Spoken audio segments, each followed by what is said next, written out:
अस्सलाम dear students.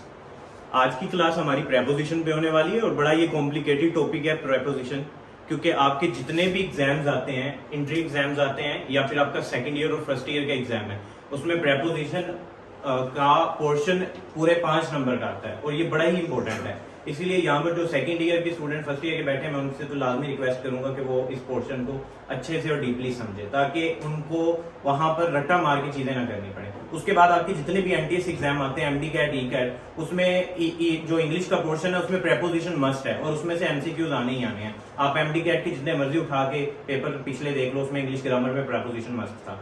इसके अलावा एंट्री एग्जाम जब भी होते हैं तो उसमें ग्रामर के पोर्शन में प्रेपोजिशन आती ही आती है, क्योंकि ये कॉम्प्लिकेटेड टॉपिक है और इसमें एक ही टाइम में एक चीज मुख्तलिफ तरह एक्ट कर रही होती है, तो इसको लाजमी अच्छे से समझिएगा।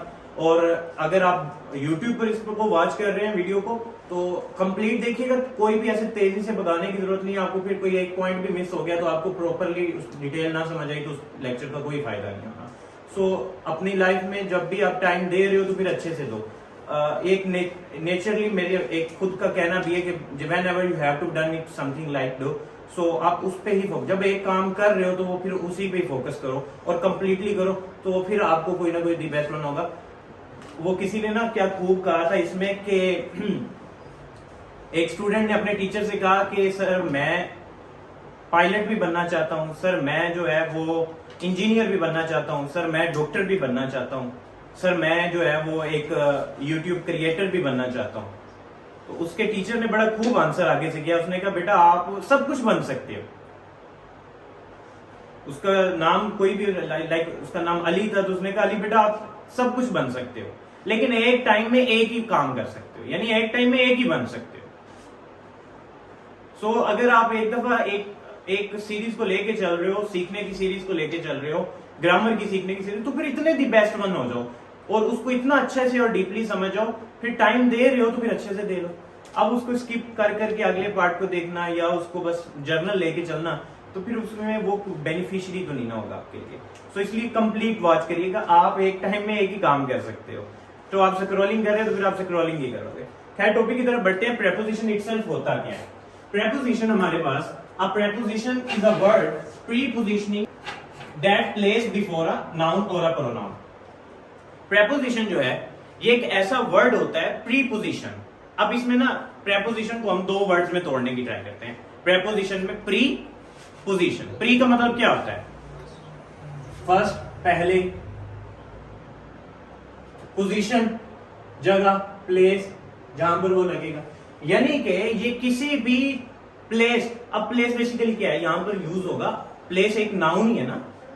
प्लेस क्या है? नाउन या प्रोनाउन, ठीक है। अब नाउन या प्रोनाउन से ये पहले लगेगा। और एक बात याद रखना, यहां पर नाउन और प्रोनाउन की कंडीशन होनी चाहिए कि वो ऑब्जेक्ट केस होना चाहिए। कौन सा केस होना चाहिए? ऑब्जेक्टिव केस होना चाहिए, ऑब्जेक्ट में होना चाहिए, सब्जेक्ट नहीं होना चाहिए। क्या होना चाहिए? वो ऑब्जेक्ट होना चाहिए। और ऑब्जेक्ट हमेशा किस फॉर्म में होता है? या तो नाउन की फॉर्म में होता है या तो प्रोनाउन की फॉर्म होता है। अगेन आई रिपीटेड, प्रेपोजिशन को हमने 2 हिस्सों में तोड़ के समझने के। प्री पोजिशन यानी पोजीशन से पहले आएगा। अब पोजीशन क्या है? नाउन या प्रोनाउन होगी। वो किस केस में होगी? ऑब्जेक्ट केस में। उससे पहले ये लगेगा। अगर उसके अलावा कुछ यूज हो रहा है तो फिर इट्स मीन कि वो प्रेपोजिशन के क्राइटेरिया को फुलफिल नहीं करेगा, तो वो प्रेपोजिशन नहीं होगा। So a preposition is a word preposition that place before a noun और अ प्रोनाउन। अब वो नाउन से पहले या तो वो प्रोनाउन से पहले लगेगा, तो उसको हम क्या कहेंगे? प्रेपोजिशन। इसके अलावा प्रेपोजिशन को जो है वो रिलेटिंग वर्ड का नाम भी देते हैं। ये रिलेट कर रहा होता है। कैसे रिलेट कर रहा होता है? जैसे कि हम आगे एग्जांपल समझेंगे तो आपको उसमें समझ आ जाएगी कि ये रिलेट कर रहा होता है। ये आपके रिलेट कर रहा होता है नाउन को, जो है नाउन को वर्ब के साथ कर रहा होता है, वर्ब को वर्ब के साथ भी कर रहा होता है। सो ऐसे जो है, या नाउन को एडजेक्टिव के साथ कर रहा होता है, या नाउन को एडवर्ब के साथ कर रहा होता है। यानी ये 2 जो है उनको आपस में कनेक्ट कर रहा होता है। सो डेफिनेशन क्लियर होगी कि प्रेपोजिशन है क्या? प्रेपोजिशन एक ऐसा वर्ड है जो किसके पहले आएगा? नाउन या प्रोनाउन। किस केस में होना चाहिए? उसको ऑब्जेक्ट केस में होना चाहिए। अगर वो सब्जेक्ट केस में तो वो फिर प्रेपोजिशन नहीं होगा। उसके अलावा हमने पढ़ा कि प्रेपोजिशन एक रिलेटिंग वर्ड है जो किनको रिलेट करेगा? नाउन को वर्ब के साथ, नाउन को नाउन के साथ, नाउन को एडवर्ब के साथ, नाउन को एडजेक्टिव के साथ, इनके साथ रिलेट भी कर सकता है। जैसे कि एग्जांपल लेते हैं, आपको क्लियर हो जाएगा। He is found of music. अब यहां पर जो ऑफ है that will act as a preposition, ये प्रेपोजिशन के तौर पे एक्ट करेगा। अब ये देखें जरा, ये रिलेट कर रहा है। म्यूजिक क्या है? एक नाउन है। म्यूजिक क्या है? नाउन है, और ये ऑब्जेक्ट के तौर पे यूज हुआ है यहां पे, तो ये नाउन बन गया। अब इससे पहले देखें, फाउंड यहां पर शौकीन होना, ये एक्ट एज अ वर्ब है। तो देखिए जरा, ये नाउन को कनेक्ट कर रहा है, प्रेपोजिशन नाउन को कनेक्ट कर रहा है किसके साथ? वर्ब के साथ। इसीलिए मैंने कहा कि इसको हम रिलेटिंग वर्ड भी कहा जाता है, that is also called as relating word. अब रिलेट किया इसने, नाउन को वर्ब के साथ रिलेट कर दिया। उसके बाद ही स्लैप ऑफ द स्टेयर्स। अब यहां पर जो है ऑफ जो है यहां पर ये एक्ट एज अ प्रेपोजिशन काम करेगा। द स्टेयर ये नाउन है और यहां पर ऑब्जेक्ट केस में, और यहां पर ये वर्ब के तौर पे आएगा। तो यहां पे भी आप देखो वर्ब को उसने कनेक्ट कर दिया किसके साथ? नाउन के साथ कर दिया ऑब्जेक्ट केस में। The book is on the table. अब यहां पर देखें, जो हमारे पास ऑन है ये आ गई प्रेपोजिशन, द टेबल एक नाउन है, बुक भी क्या है? नाउन है, बुक भी क्या है? नाउन। तो ये यहां पर नाउन और नाउन को आपस में क्या कर रहा है? कनेक्ट कर रहा है। That's why we called as preposition जो है is also called as relating word. ये रिलेट भी करता है नाउन को नाउन के साथ, नाउन को वर्ब के साथ, नाउन को एडजेक्टिव के साथ, नाउन को एडवर्ब के साथ भी कनेक्ट करता है। अब हम देखते हैं कि पोजीशंस ऑफ प्रेपोजिशन कहां पे, यानी कि प्रेपोजिशन कहां लग सकती हैं। एग्जांपल लेते हैं, the postman was standing at the door. अब यहां पर जो एट आया है आपके पास, that will act like a preposition, तो ये यहां पर मिडल में भी आ सकता है। अगर मैं कह दूं at the time of the opening the minister was present, क्या यहां पर एट जो है वो प्रेपोजिशन है कि नहीं है? है। कैसे देखिएगा, आपको लग रहा होगा एट जो है वो सब्जेक्ट के तौर पे आ गया होगा, यहां पर नहीं, कभी भी प्रेपोजिशन सब्जेक्ट के तौर पे एक्ट नहीं कर सकती। अब यहां पर देखें, ये एट है, ये इसको कह दिया प्रेपोजिशन। अब इसके बाद जो द टाइम ऑफ ओपनिंग है ये क्या होगा?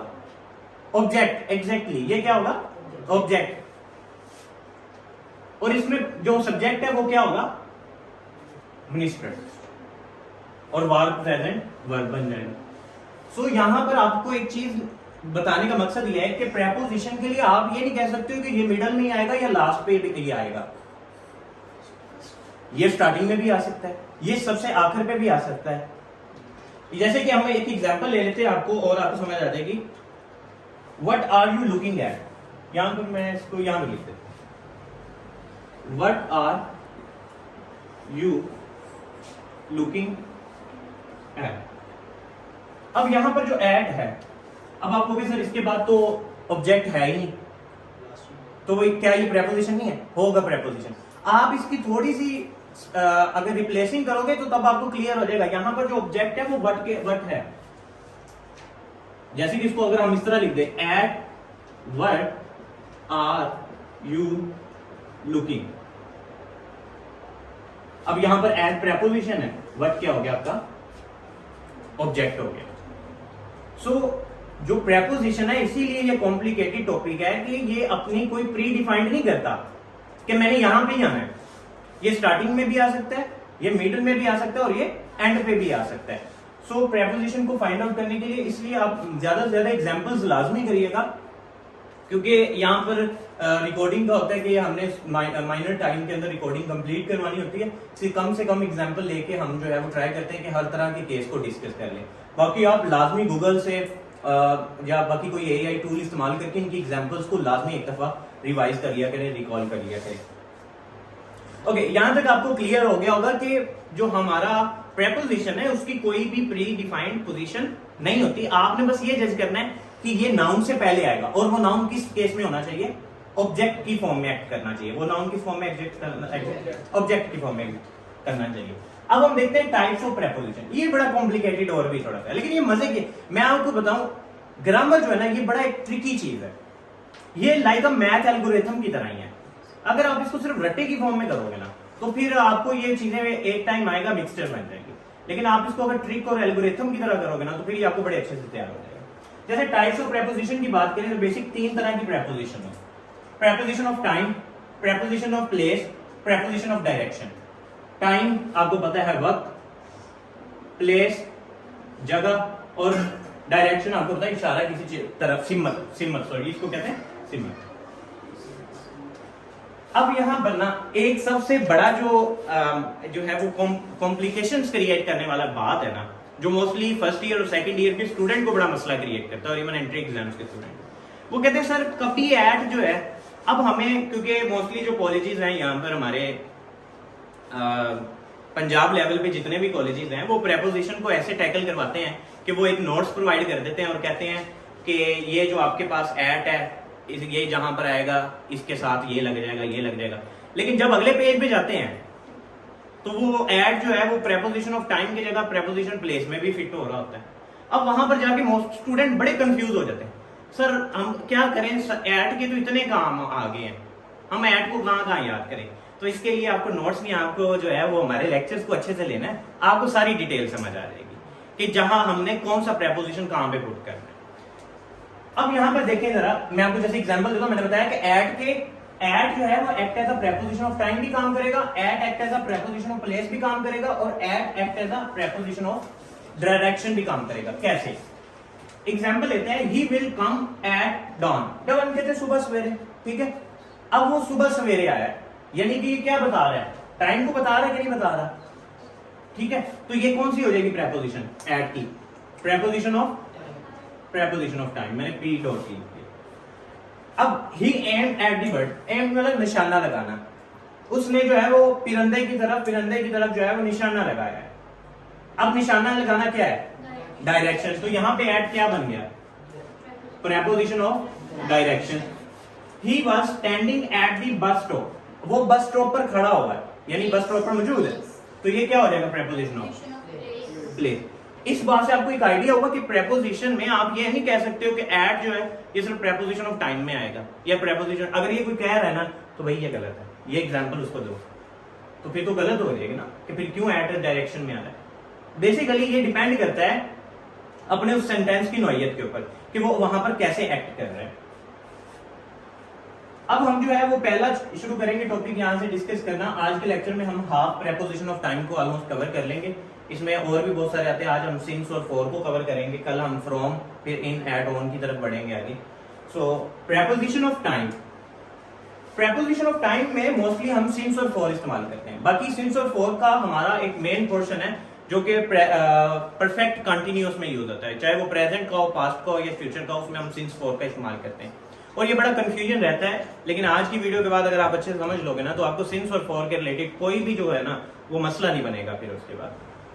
सो सिंस और फॉर दोनों जो हैं वो हमारे पास act as a preposition of time के तौर पर यूज होते हैं। बाकी सिंस और फॉर के बारे में जो माइनर सी डिटेल हम टेंसेस वाली सीरीज में भी ऐड करेंगे जब हमारा परफेक्ट कंटिन्यूअस वाला चलेगा। सो आप उसको भी चेकआउट कर सकते हो, इसी प्लेलिस्ट में आपको मिल जाएगा लेटर।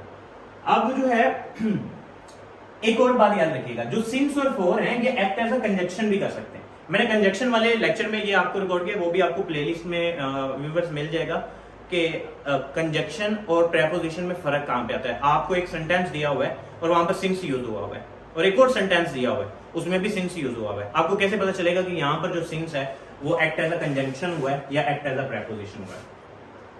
तो इसके लिए मैंने कंजक्शन वाले टॉपिक के अंदर एक डिटेल्ड वीडियो इस पर रिकॉर्ड करवाई हुई है कि कैसे आपको पता चलेगा कि जो कोई भी आपके पास वर्ड है वो कंजक्शन के तौर पे आया है या फिर आपके प्रेपोजिशन के तौर पर आया है। तो मैंने फिजिकल क्लास वाले जो स्टूडेंट है उनको तो ये बात ऑलरेडी क्लियर्ड है। अब मैं 2 सेंटेंस लिखता हूं, मुझे आपने बताना है यहाँ पर सिंस कंजक्शन के तौर पे यूज हुआ है या एक्ट एज अ प्रेपोजिशन। जैसे कि he has been absent since Monday, ठीक है, एक यहाँ पर सिंस ये यूज हुआ है। फिर है he has been absent since I left, यहां पर भी since यूज हुआ है। अब इन दोनों में मुझे बताओ कि कंजक्शन कौन सा है और प्रेपोजिशन कौन सा है।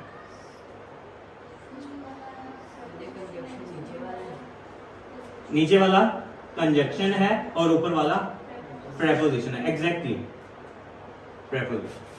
कैसे पता चलेगा? मैंने लास्ट लेक्चर में भी आपको बताया था कि कंजक्शन का काम क्या होता है, उसकी डेफिनेशन है, आप उसको चेकआउट करो एक दफा लाजमी, फिर उसके बाद यहां से नेक्स्ट लेक्चर आगे सुनना शुरू करिएगा ताकि आपको ये पॉइंट क्लियर हो जाए। चीजें ना हमेशा कॉम्प्लिकेटेड स्टूडेंट्स तब होना शुरू होती हैं जब आप चीजों को अंदर से कुछ चीज समझ आ गई, ठीक है, नहीं आई, आगे बढ़ते गए। अब उससे क्या होता है कि आपके दिमाग के अंदर वो एक पॉइंट ही जो है ना वो बार बार ट्रिगर करता रहेगा कि आपको कुछ नहीं आ रहा, आपको समझ ही नहीं आ रही, आपको समझ नहीं आ रही। तो इसलिए अगर कोई भी ऐसी चीज हो ना तो फौरन से एक दफा वीडियो को रोको और उसके बाद उसको पहले क्लियर करो, पॉइंट को क्लियर करने के बाद आप फिर दोबारा आगे उसको कंटिन्यू करो। फिर आपके दिमाग में ऐसा नहीं आएगा, क्योंकि हमारा दिमाग हमेशा जो है ना वो उन चीजों की तरफ, उन चीजों को बार बार नोट करता है जो आपको नहीं आती होती। सो ये लाजमी एक काम कर लीजिएगा। He has been absent since Monday. अब कंजक्शन की मैंने आपको एक बात बताई थी, कंजक्शन जो है वो दो फ्रेजेस को जोड़ता है, दो क्लॉजेस को जोड़ता है, ठीक है, या दो वर्ड्स को भी जोड़ता है, ठीक है, लेकिन ज्यादातर फ्रेजेस और क्लॉजेस को जोड़ता है। और फ्रेजेस और क्लॉजेस के ऊपर भी कंजक्शन वाली ही जो सीरीज में 2 लेक्चर रिकॉर्ड है, इसमें दूसरे लेक्चर के अंदर फ्रेज और क्लॉज में हेडिंग भी बनी होगी, फ्रेजेस और क्लॉज, उसका डिफरेंस बताया गया हुआ है। सो उसमें आप एक दफा उसको अच्छे से समझ लें। फ्रेज और क्लॉज में बेसिक फर्क यही होता है कि फ्रेज अपना कोई मायने कंप्लीट नहीं दे रहा होता है और क्लॉज अपना मायने कंप्लीट दे रहा होता है। फ्रेज के अंदर सब्जेक्ट और वर्ब वगैरह नहीं होते, सिर्फ जैसे कि at home, at school, my dear friend, ठीक है, एट लाहौर, तो ये फ्रेज है जिसमें कोई सेंस नहीं है, कोई सब्जेक्ट नहीं है, कोई वर्ब नहीं है। बट क्लॉज के अंदर क्या होता है, एक सब्जेक्ट और वर्ब होता है। अब इसमें देखें जरा, अगर फ्रेज और क्लॉज आएगा, उसको कनेक्ट कर रहा होगा, तो फिर वो कंजक्शन होगा। अगर वो फ्रेज और क्लॉज नहीं है तो वो फिर प्रेपोजिशन की कंडीशन में चला जाएगा। जैसे कि he has been absent since Monday, यहां पर कोई फ्रेज नहीं है, कोई क्लॉज नहीं है, तो ये फिर किस कंडीशन में चला गया, प्रेपोजिशन। यहां पर सिंस किस एक्ट एज अ प्रेपोजिशन। लेकिन यहां पर देखें ही हैज बीन एब्सेंट, अब वो जो है वो एब्सेंट है, ये एक क्लॉज बन गया आपका। बाकी इसमें क्लॉज में भी मैंने डिटेल से लेक्चर दिया हुआ है कि डिपेंडेंट क्लॉज और इनडिपेंडेंट क्लॉज क्या होता है। ओके, सो यहां पर देखें तो ये हमारे पास एक क्लॉज बन गया, उसके बाद सिंस के बाद आई लेफ्ट, आई यहां पर सब्जेक्ट आ गया, लेफ्ट यहां पर वर्ब आ गया, ये भी एक क्लॉज है। मैंने बताया था क्लॉज में सब्जेक्ट और वर्ब का होना लाजमी है। ये भी क्लॉज बन गया, ये भी क्लॉज बन गया। दो क्लॉजेस को जोड़ने वाला क्या होगा, कंजक्शन होगा। इज अ फॉर की भी एग्जांपल, इट्स मीन आपका जो ज्वाइनिंग वर्ड है वो कंजक्शन है कि प्रीपोजिशन है, ये भी एक बड़ी कंफ्यूजन है। तो उसके लिए आपने यही रूल लगाना है जो मैंने आपको यहां पर गाइड कर दिया, ठीक है। अब यहां पर जो सिंस यूज हुआ है ये प्रीपोजिशन के तौर पे यूज हुआ है, यहां पर जो सिंस इस्तेमाल हुआ है that will be act like a conjunction. अब पॉइंट की तरफ आते हैं कि सिंस यूज कहां पर होगा और फॉर कहां पर यूज होगा। इसके लिए एक एग्जांपल ऐड करता हूं यहां पर।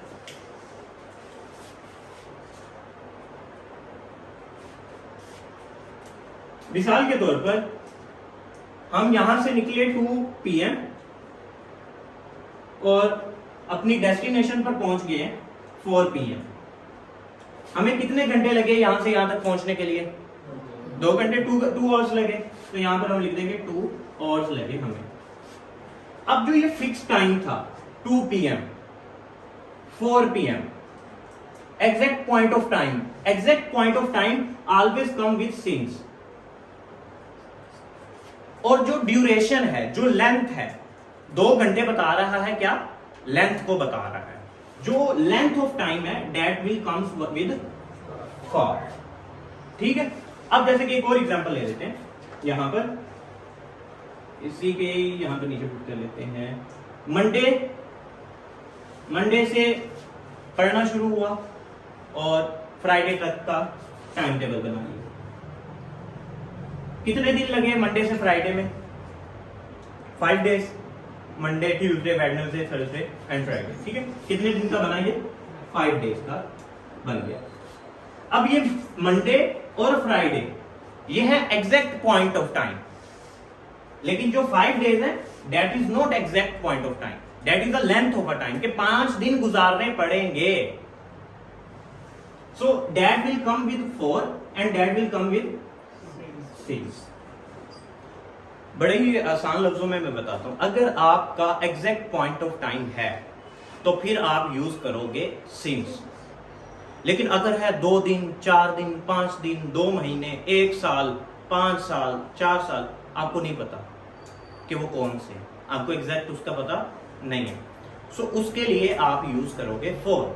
अगर आपको एग्जैक्ट पॉइंट ऑफ टाइम का पता चलता है, मैं लाइक से डेट के 1992 एग्जैक्ट पता चल गया टाइम, तो क्या आएगा, सिंस। अगर मैं कह देता हूँ 5 साल, तो कोई पता नहीं कौन से 5 साल है, इस साल के, ये जो इस पैच ऑफ टाइम में है या इससे डिकेड पहले की है।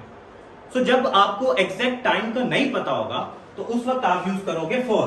और अगर आपको एग्जैक्ट टाइम का, मैं कहता हूँ जनवरी, आपको पता चल गया एग्जैक्ट कि जनवरी की बात हो रही है, तो इसमें क्या आएगा, सिंस। अगर मैं कह देता हूं कि 5 मंथ्स, नहीं आपको पता 5 मंथ कौन से वाले, स्टार्टिंग वाले, एंड वाले, नहीं ना पता मुझे। सो जिसमें आपको एग्जैक्ट टाइम का पता चल जाए उसके साथ आप यूज करोगे सिंस, और जिसमें आपको एग्जैक्ट टाइम का नहीं पता चले उसके लिए आप क्या यूज करोगे, फॉर। जैसे कि एग्जांपल ले लेते हैं, he has been living here since या फॉर मई, तो इसके साथ क्या आएगा, सिंस आएगा कि फॉर आएगा, सिंस आएगा, क्योंकि मई हमें एक एग्जैक्ट टाइम बता दिया कि मई से जो है, तो वो सिंस आएगा। फिर नेक्स्ट है, he has been living here since for या फॉर अ मंथ, फॉर आएगा, क्योंकि हमें नहीं पता कौन से महीना है, एग्जैक्ट टाइम ऑफ ड्यूरेशन नहीं बताया गया, तो that's why we use here for. अच्छा, यहाँ पर एक जो मोस्टली एक्सेप्शनल केस है जो कि एनटीएस लेवल पर पूछे जाने वाले एक क्वेश्चन है, इसको हम टैकल कर लेते हैं। यहाँ पे he has been working since या फॉर लास्ट वीक, और एक है हमारे पास he has been working since या फॉर लास्ट 2 वीक्स। अच्छा देखो जरा, यहां पर जो हमारा लास्ट वीक है ना, लास्ट वीक हमें एग्जैक्ट टाइम बता रहा है कि अभी जो पीछे गुजरा है हफ्ता, ठीक है, तो इसने हमें जो है वो एग्जैक्ट टाइम बता दिया कि अभी जो गुजरा है, तो अभी जो गुजरा है उसके लिए हम क्या यूज करेंगे, सिंस। लेकिन यहां पे फॉर आएगा, क्यों, क्योंकि एक बात यहां पर अपने जहन में नोट डाउन कर लो, जो सिंस है that always come with singular.